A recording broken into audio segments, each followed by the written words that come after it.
یہ شیعہ سبائی گروپ، ان کو پتہ نہیں مسئلہ کیا ہے، یہ بات کریں صحابہ رضوان اللہ علیہم اجمعین کے خلاف، یہ بات کریں امہات المومنین کے خلاف، یہ بات کریں اہل بیت کے خلاف، اور پھر بھی مسلمانوں کی صفوں میں شامل رہیں اور مسلمانوں کی اساس بنیاد کے خلاف باتیں کریں، ان کو برا بھلا کہیں، صحابہ کے خلاف نازیبا باتیں کریں، اور پھر بھی دیدہ دلیری اتنی کہ اپنے آپ کو حق پر سمجھیں۔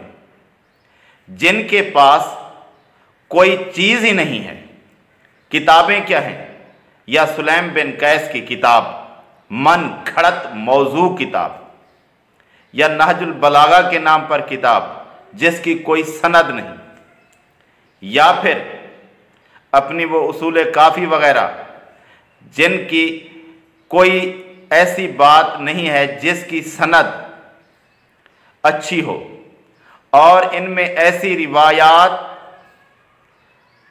بہت ہی کم ہیں جو نبی صلی اللہ علیہ وآلہ وسلم تک پہنچے، جن کا دین اللہ کے نبی تک نہ پہنچے، جن کی بات اللہ کے نبی تک نہ پہنچے، وہ پھر بھی اپنے آپ کو حق پر سمجھے تو کیا کہنا؟ اور پھر کہتے ہیں کہ ہمارے خلاف باتیں کیوں کرتے ہو؟ بھئی کیوں نہ کریں تمہارے خلاف باتیں؟ تم جب اللہ کے نبی کے صحابہ کو معاف نہ کرو، ابو بکر عمر رضی اللہ تعالی عنہم کو معاف نہ کرو، عثمان رضی اللہ تعالی عنہ کو معاف نہ کرو، امہات المومنین کو معاف نہ کرو، ان کے خلاف باتیں کرو، ان کو برا بھلا کہو، تو تم کس منہ سے یہ سوچ لیتے ہو، سمجھ لیتے ہو کہ تمہیں برا بھلا نہیں کہا جائے گا؟ جب تم مسلمانوں کی اساس، اسلام کی بنیاد، نبی کے صحابہ، نبی کے شاگرد، جنہوں نے اللہ کے رسول محمد صلی اللہ علیہ وآلہ وسلم سے ڈائریکٹ دین سمجھا، سیکھا، ان کو سمجھ نہیں آ گئی؟ تم بعد والے جن کے پاس کوئی سند نہیں ہے، کوئی دلیل نہیں ہے، دین سمجھ آیا ہے تو تمہیں سمجھ آیا ہے۔ صحابہ کے خلاف تمہارا بغض اس وجہ سے ہے کہ انہوں نے تمہارے مجوسی ایران کے حکمرانوں کو تحت دیگ کر دیا، ان کی سلطنت ختم کر دی، اسلام کا جھنڈا لہرایا۔ تمہیں بغض اسی وجہ سے ہے صحابہ سے، کیونکہ انہوں نے اسلام پھیلایا۔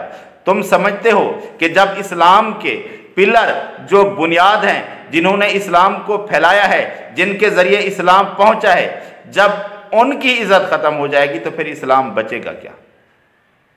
اپنی مجوسیت، اپنی یہودیت، ابن سبا جس نے تمہاری بنیاد رکھی، اس کے نظریات کو پکڑ کر مسلمانوں کے خلاف پروپیگنڈا کرنا، مسلمانوں کے خلاف باتیں کرنا، اسلام کے خلاف باتیں کرنا، کون سی چیز ہے اسلام کی جو تمہارے اندر موجود ہے؟ ایک اللہ تعالیٰ کو ایسے مانا جیسے اس کا حق نہیں ہے، اس کے ساتھ شریک ٹھہراتے ہو اور پھر مانتے نہیں ہو۔ کیوں مانو گے؟ کیسے؟ بات تمہاری کوئی ثابت کیسے کرے گا؟ کرتے تو ہو تقیہ۔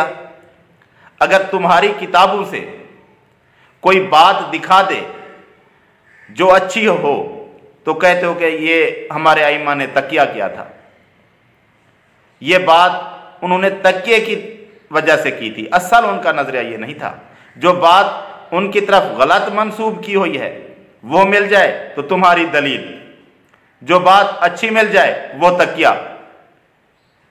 یہ کہاں کا دین ہے؟ یہ کہاں کا